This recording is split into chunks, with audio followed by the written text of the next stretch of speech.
Ghost of the Neon God is a 2024 novella by T.R. Napper and is in the same future as 36 Streets, which is a novel I read a couple years ago and have previously reviewed as well.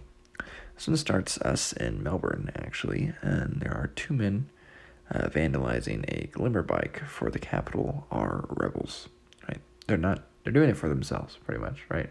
But the bike belongs to the rebels. And that's dangerous work, but Jack and Cole are hungry, and they quickly encounter a mysterious woman, and she asks them to do the right thing and to save their country. And they steal her shoes as a result. Jack is 22 and says yeah a lot to Cole's nihilistic and academic musings. And they have neural uplinks but are disconnected from Free Zone, so basically not to dox themselves when they commit their petty crime.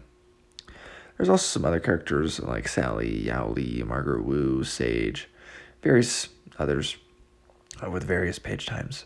And I think one of Napper's strong points is character work that feels thorough and modern, but he blends it really well with the classic cyberpunk hits.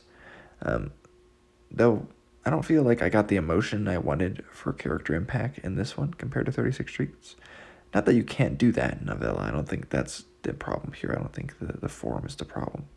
Right. I mean, I've seen Napper do it in short stories before. I think he does something here. Details would be spoiling it, but it feels kind of like practice rather than something mastered. Though it does end on a good note. I was satisfied when I read it.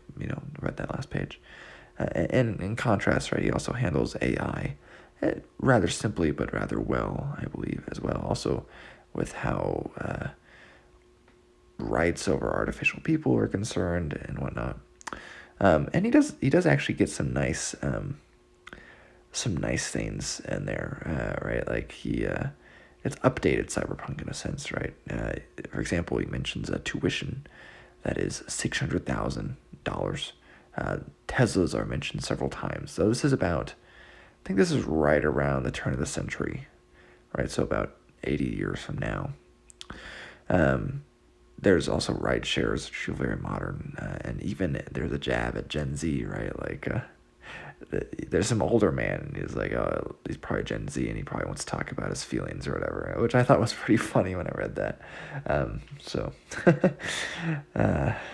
don't know. Anyways, it was enjoyable, like I said, not as enjoyable as 36 Streets, but still worth the time, I feel like, if you want a nice novella. Modern cyberpunk novella. I will be reading The Escher Man soon, which is the other 2024 cyberpunk release by T.R. Napper. So, anyways, I hope you enjoy my review, and maybe give this one a try if it sounds interesting enough. So, Liam from Liam's Lyceum, I'll catch you next time.